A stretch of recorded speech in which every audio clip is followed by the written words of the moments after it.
Hello,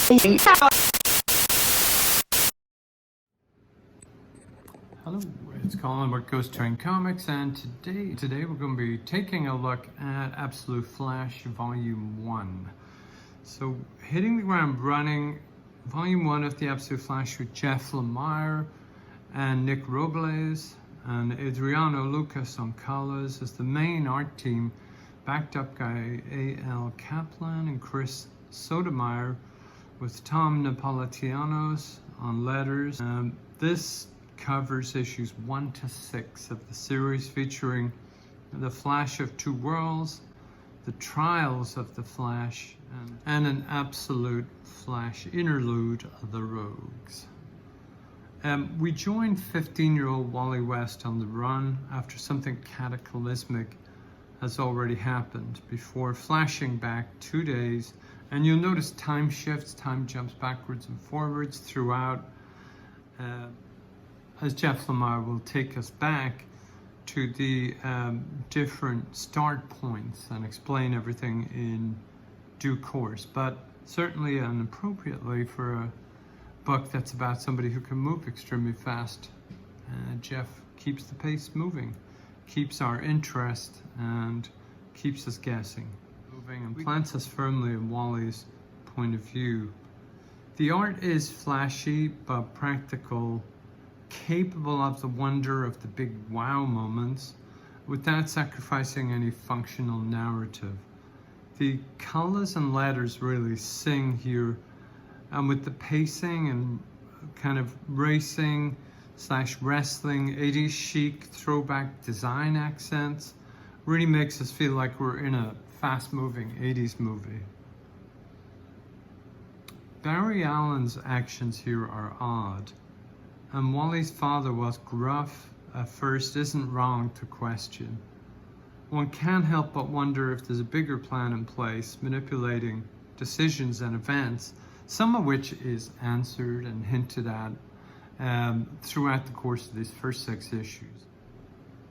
The Rogues look fantastic, the same design ethos as Wally, with super stylized looks and some nice twists and old familiar favorites. Captain Boomerang immediately stands out, as you know who he is from reference points and from the name, but it's a completely different approach, completely different tech, and without any of the kind of cartoonish Australian bozo.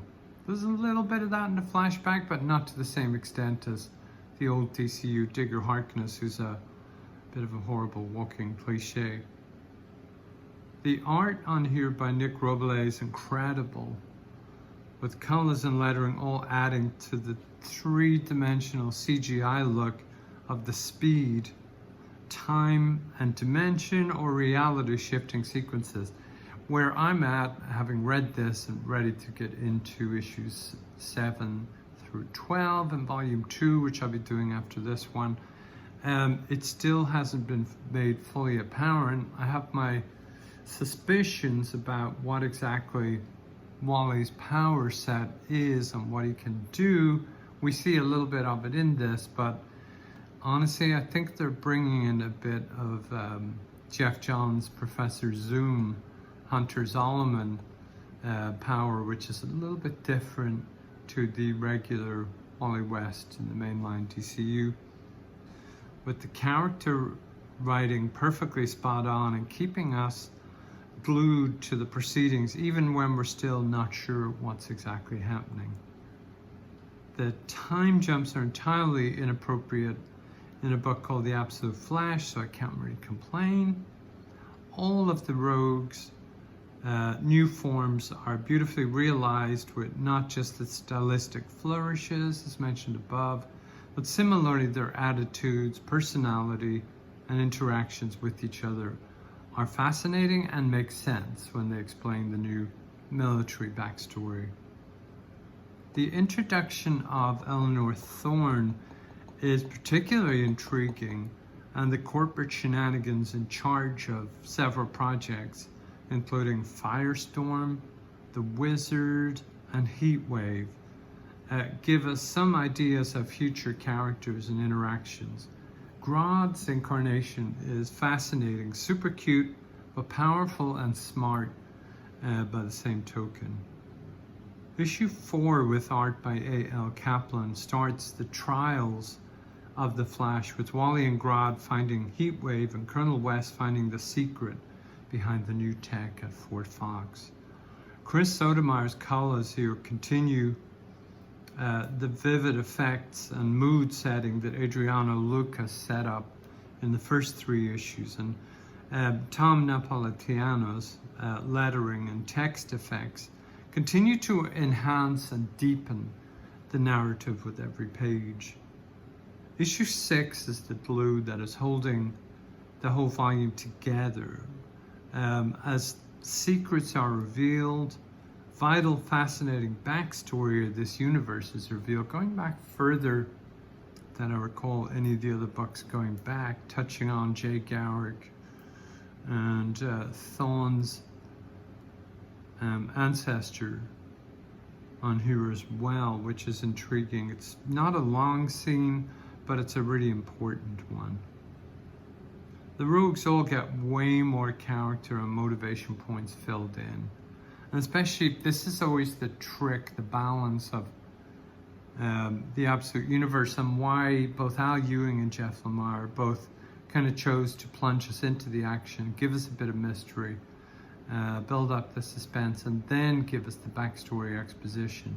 Very tricky, because you can come down too heavily on explaining everything, because you have years of information we all know from the mainline DCU that we have to squeeze into a few issues here without losing. All of the backstory makes much more sense now as we move forward, and I particularly enjoy and appreciate how Jeff Lemire makes all of the characters' powers or tech make sense. Lemire is leading from the back here with this book, similar to Ewing on Absolute Green Lantern. Same thing here with the 15-year-old Wally really giving me vibes of the young boy in the Talisman, and then the grown-up in Black House, Stephen King's first 2 books of the Talisman trilogy, and just that kind of a young person, a young vulnerable person in a position of great jeopardy, and suddenly with the potential to have great power and make, you know, some really significant universal impacting choices. One can't help but feel for this kid who just lost his mom a few years before, doesn't get on great with his dad, and then he thinks that he's killed. I'll leave you guys with some questions, which is Barry a questionable character here? What exactly is Wally's power reaching out to? What exactly is his power, period, as well? And what is Thorne's endgame? Some food for thought as we look at getting into volume 2 of Absolute Flash. But guys, certainly would love a subscribe and a like so you guys can keep up with everything we're going to be doing on the channel. Any feedback or comments, please drop in the comment section. But until next time, thank you so much for taking the time to stop in with me today. And I hope to see you again, and take care of yourselves. Bye-bye.